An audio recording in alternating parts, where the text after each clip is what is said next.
The year was 1977. It was a time of great social and political upheaval in the United States. The country was still reeling from the Watergate scandal and the Vietnam War, and trust in government institutions was at an all-time low.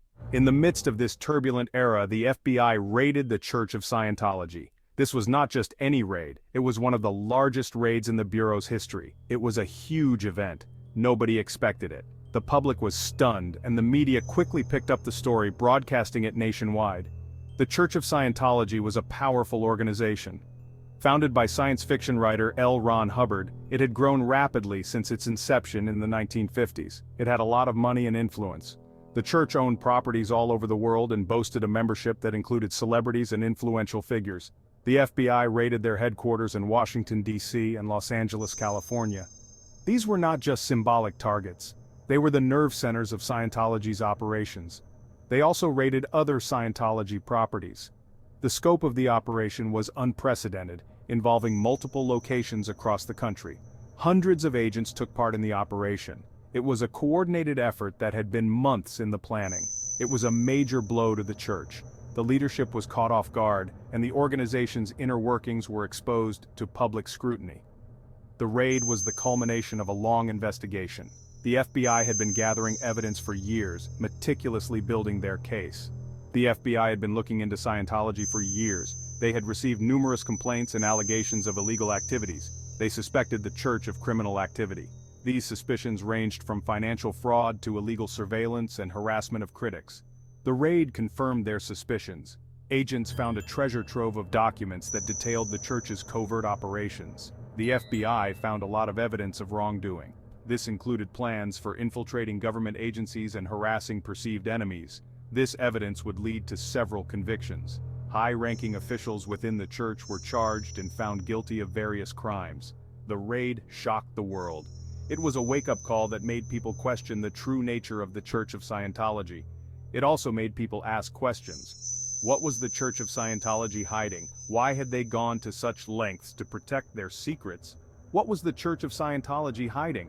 The revelations from the raid painted a picture of an organization willing to go to extreme lengths to maintain its power and influence. Why was the FBI so interested in them? The Bureau's interest was not just about the alleged crimes, it was also about the church's growing influence and its potential threat to public order. The raid was a turning point in the history of Scientology. It marked the beginning of a new era of scrutiny and legal challenges for the church. It marked the beginning of a long legal battle between the church and the government. This battle would continue for years, shaping the future of both the Church of Scientology and its relationship with the public and the law. To understand the raid, we need to delve into the origins and practices of Scientology. Scientology is a religion, but it is also much more than that. It has its own unique beliefs and practices. It was founded by L. Ron Hubbard, a man with a fascinating and controversial history.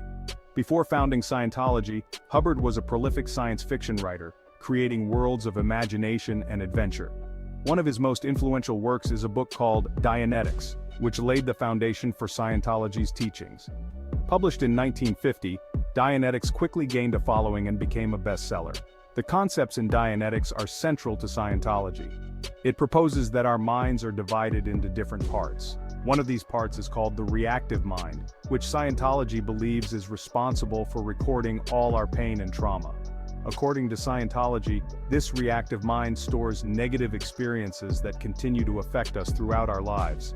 These painful memories are said to hold us back, causing stress and limiting our potential. Scientology promises to help individuals overcome these limitations and achieve a state of true happiness and freedom. They use a process called auditing, which involves the use of an e-meter to help people clear their reactive minds. However, Scientology is known for its secrecy, closely guarding its teachings and practices. Only members who have reached certain levels are allowed to access the higher teachings of Scientology. This level of secrecy has led to much speculation and suspicion. Many people wonder what Scientology might be hiding behind its closed doors. The FBI became interested in Scientology in the 1950s. Hubbard was selling a device called the e-meter. He claimed it could measure mental state. The FDA investigated Hubbard. They said his claims were false. Over time, more allegations surfaced against Scientology. People accused them of fraud and harassment. Former members told stories of abuse. The church denied everything. They said they were being persecuted. One incident in particular raised alarm bells. A Scientology group infiltrated government offices. They stole documents. This was part of a plan called Operation Snow White. It was a huge scandal. Operation Snow White was a secret plan. It was orchestrated by the Church of Scientology. Their goal was to infiltrate and discredit their enemies. They targeted government agencies. These included the IRS and the FBI. Scientologists infiltrated these agencies. They used fake identities. They got jobs as clerks and secretaries. Then they stole documents. These documents contained information about Scientology. The FBI uncovered this plot. They were furious. This was a serious crime. It showed how far Scientology was willing to go. It confirmed their worst fears. Scientology was not a harmless religion. It was a dangerous organization. Section 5. The Day of the Raid. On July 8, 1977, hundreds of FBI agents fanned out.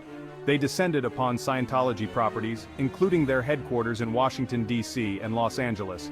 It was the largest raid in FBI history at the time. The agents had search warrants. They were looking for evidence of illegal activity. They wanted to find proof of the crime Scientology was accused of. This included conspiracy, fraud, and obstruction of justice. The raid lasted for days. Agents combed through offices, seizing documents and files. They also took computers and other equipment. It was a massive operation. The amount of material seized was staggering. Section 6. Mountains of Evidence. The FBI agents were shocked by what they found. The raid yielded a treasure trove of evidence. There were mountains of documents revealing the inner workings of Scientology. They showed the church's illegal activities. The documents revealed that Scientology was involved in infiltrating government agencies, stealing government documents, committing tax fraud, obstructing justice, and harassing its critics. The evidence was overwhelming. It was clear that Scientology was not a peaceful religion, it was a criminal organization.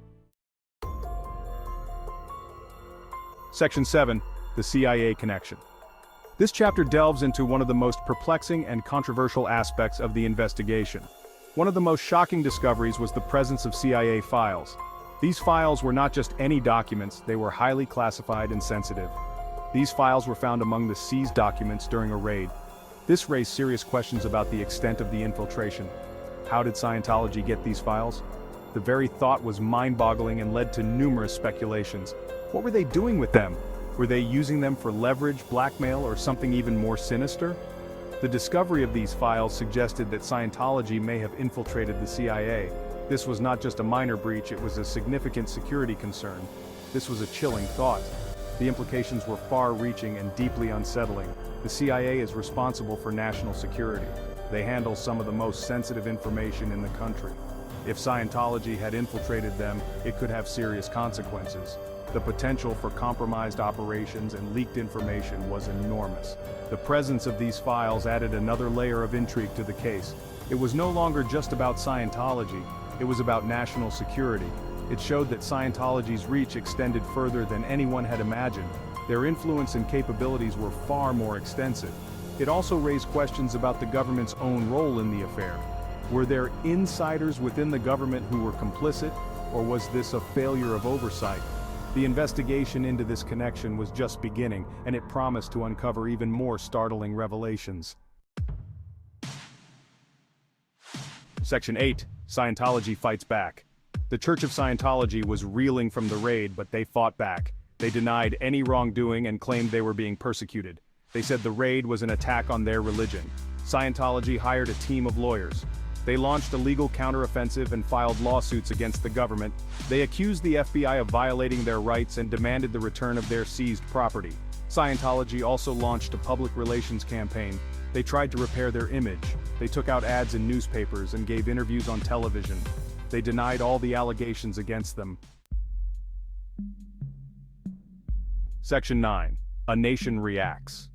The raid and its aftermath captivated the nation. The public was fascinated by the story. It had everything: religion, espionage, and government corruption. The media covered the story extensively.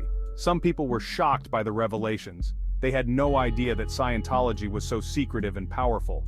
Others were skeptical of the government's case. They believed that Scientology was being persecuted. The raid sparked a national debate about the limits of religious freedom. How far could a religion go before it became a threat to society? Section 10. The government's case. The government eventually filed charges against 11 Scientologists. They were accused of conspiracy, burglary, and obstruction of justice. The trial was a media sensation. It lasted for months. The government presented a mountain of evidence. They showed how Scientology had infiltrated government offices. They presented testimony from former members. These members described the church's illegal activities. The defense argued that Scientology was being persecuted. They said the government was trying to suppress their religion. They claimed that the evidence was fabricated. Section 11. Lasting consequences. In the end, 9 of the 11 Scientologists were convicted. They were sentenced to prison. The church itself was not charged, but the raid had a lasting impact on Scientology. The raid exposed Scientology's secrets. It tarnished their reputation and led to a decline in membership. The church lost a lot of money and influence. The raid also had a lasting impact on the relationship between the government and new religious movements. It showed that the government was willing to take action against groups that it considered to be a threat.